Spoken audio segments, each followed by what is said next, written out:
My sister-in-law kicked me out of her baby shower. She said, "Leave money and go."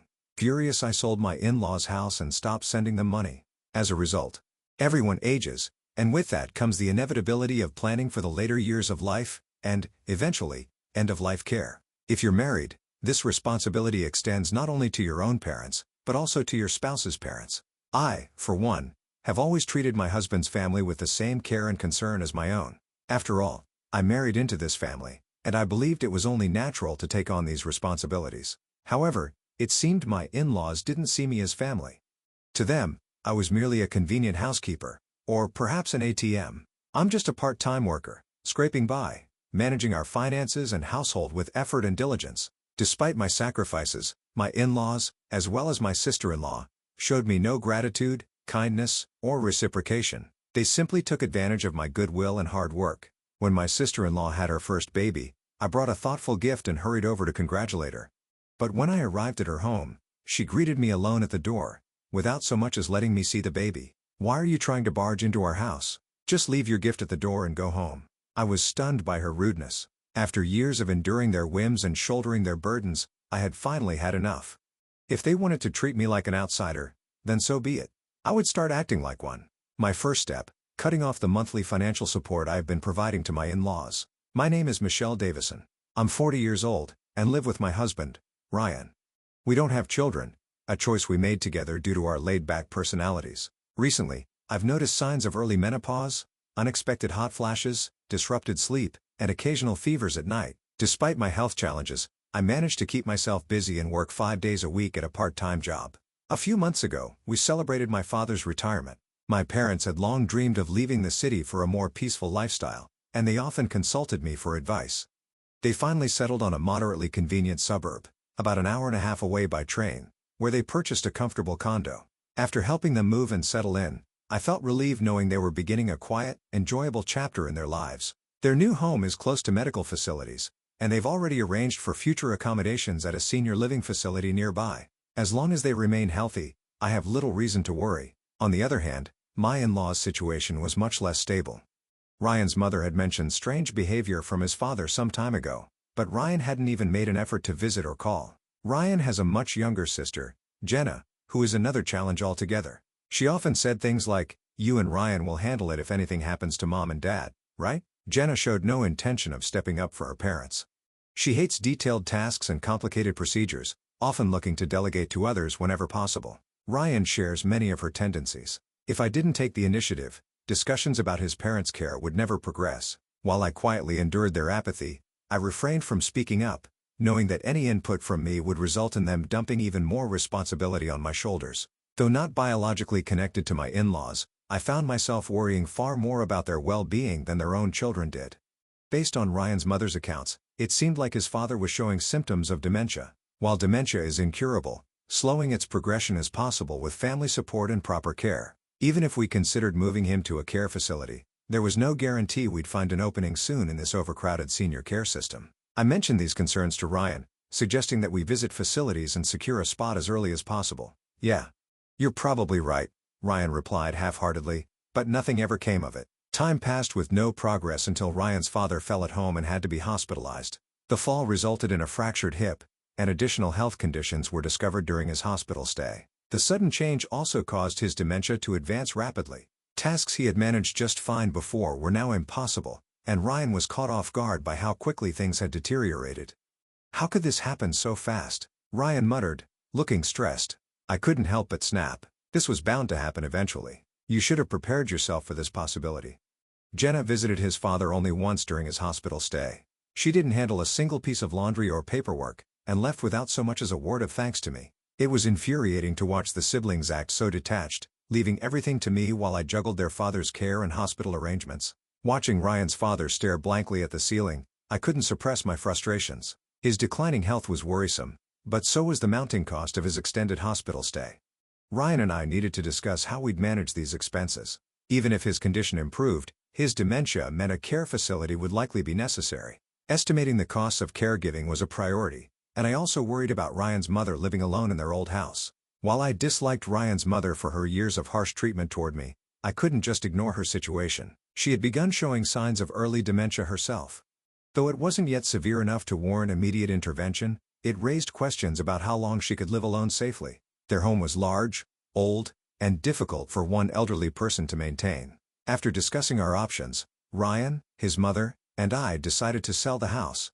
The proceeds would go toward his father's hospital bills and a more manageable living arrangement for his mother. Ryan and I planned to purchase a modest home, keeping the possibility of having his mother live with us in the future. "I don't want to live with you right away, but I want to be close enough for emergencies," his mother had said. The underlying assumption was that I, not Ryan or Jenna, would handle those emergencies. That had become so normalized that no one even thought to ask me if I was okay with it. To make things easier for her, we proposed renting her a small nearby apartment. Jenna didn't object to the plan. "That's fine by me," she said, clearly relieved that she wouldn't have to get involved. Ryan's mother, however, seemed slightly reluctant. "I always imagined living with Jenna someday, but I suppose I'll have to settle for this," she said. Jenna, unmarried at 30, was in a relationship and considering marriage. It was clear neither Jenna nor Ryan's mother wanted to burden Jenna's potential new family with caregiving responsibilities. Unsurprisingly, Ryan passively watched the conversation unfold without contributing anything. Ryan's mother heaped gratitude onto him while I stayed quiet. Being a daughter-in-law is such a thankless job, I thought to myself. With a general plan in place, we moved forward with selling the house. That's when the first major problem arose.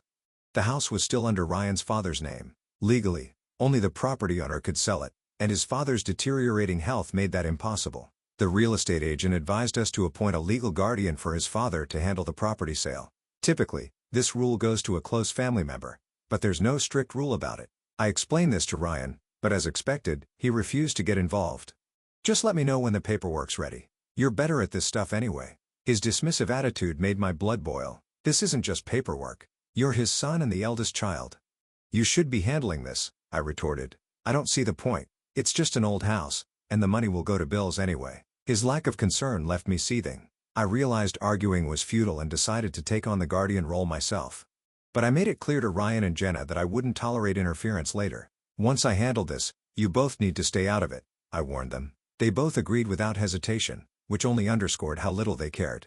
Acting as the legal guardian involved navigating a labyrinth of paperwork and court filings. While exhausting, I kept going, knowing how critical the house sale was for covering Ryan's father's care.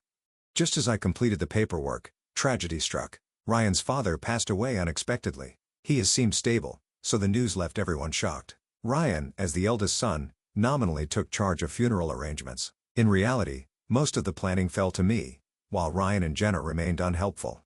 Ryan's mother struggled with worsening memory issues, often forgetting who some of the attendees were. One guest remarked, "Michelle, you're the rock holding this family together." It was meant as a compliment, but it only deepened my resentment. Why is it always me? I thought. After the funeral, the property ownership had to be legally transferred to the next of kin. Once again, Ryan and Jenna declined. "I don't want to deal with the hassle. Just sell it and let me know when you have the money." "Yeah, same. Just make sure I get my share." Their selfishness was staggering. I snapped. "That money will be used for your mother's care. It's not a windfall for you two to split." "Oh, come on, Michelle. It's not like Dad was in the hospital that long. We deserve a little extra." "Exactly. We're his kids, after all." I clenched my fists, barely containing my frustration. The irony wasn't lost on me. I had done all the work while they casually discussed their share of the money. Determined to prevent them from squandering the proceeds, I focused on securing a buyer for the house. The real estate agent I worked with was skilled and proposed splitting the property into 2 lots for higher market value. The strategy worked, and we sold the property for more than the original estimate. The funds allowed us to purchase a modest home for Ryan and me, and a nearby apartment for his mother. Ryan's mother was thrilled with our new apartment, though she predictably directed her gratitude solely at Ryan. Despite the slight, I bit my tongue and focused on the positives. Life seemed to settle into routine after the move. I juggled my part-time job with caring for Ryan's mother, preparing her meals, managing her medications, and ensuring her comfort. Every decision I made prioritized her well-being, even as the work took a toll on me. But the more I gave, the more entitled Jenna and Ryan's mother became. Jenna occasionally demanded money, citing her pregnancy as an excuse to avoid work. Ryan's mother, meanwhile, complained endlessly about minor inconveniences.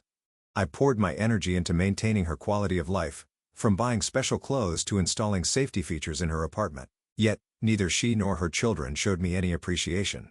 I tried to console myself with the thought that I was doing the right thing, but the constant disrespect made it harder to endure. Despite everything, I held on to the hope that Jenna's baby would bring some joy and perhaps soften the family dynamics. I imagined her child bringing Ryan's mother some happiness, possibly slowing the progression of her dementia. And maybe, just maybe, Jenna would finally grow up and take on some responsibility. A week after Jenna gave birth, I visited her home with a carefully chosen gift for the baby. My expectations weren't high, but I believed showing kindness was the right thing to do. Jenna greeted me at the door wearing a sour expression. "Congratulations, Jenna. How are you feeling? Is the baby doing well?" "Yeah, whatever. What do you want?" Her dismissive tone caught me off guard. She opened the door just enough to stand halfway outside, one foot awkwardly propped in a sandal. I tried to keep things civil. "I brought a gift for the baby. May I come in?" Jenna sighed loudly, her annoyance palpable. "What are you trying to do? Push your way in? Just leave the gift and go." Her rudeness struck a nerve. I thought of all the times I had helped her and her family, the countless sacrifices I'd made. And now, she couldn't even invite me in for a minute to meet her child? Jenna thrust her hand out. "Come on, give it to me already." I froze, feeling the weight of every insult and unspoken slight crash over me. It became painfully clear, to Jenna and the rest of them, I was just a tool, someone to be used and discarded. For years, I had justified my efforts by telling myself I was part of their family. But at that moment, I realized they had never seen me that way.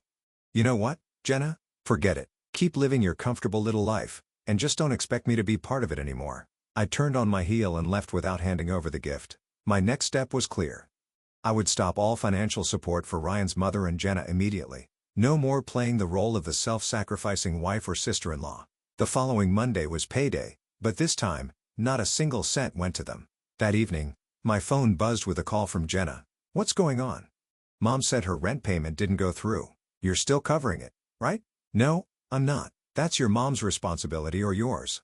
You're her actual family, remember? You can't just stop like that. How's she supposed to manage?" "That's not my concern anymore, Jenna. Figure it out." I hung up, feeling a mixture of relief and anger. Cutting them off financially was only the beginning. I also informed the landlord of Ryan's mother's apartment that the lease would not be renewed. She would have to move in with Jenna or find another solution. Of course, Jenna wasn't happy about this. Over the next week, she bombarded me with calls and texts, demanding an explanation. Each time I repeated the same thing: I was done. Meanwhile, I began making arrangements to sell the house. It was legally mine, thanks to the earlier transfer of ownership. Ryan and his family would have to live somewhere else to live. Predictably, Ryan was the next to reach out. "What the hell, Michelle? Jenna said you're selling the house. You can't just kick us out." "Actually, I can. It's my house. You're all free to make other arrangements." "You're being ridiculous. What about Mom?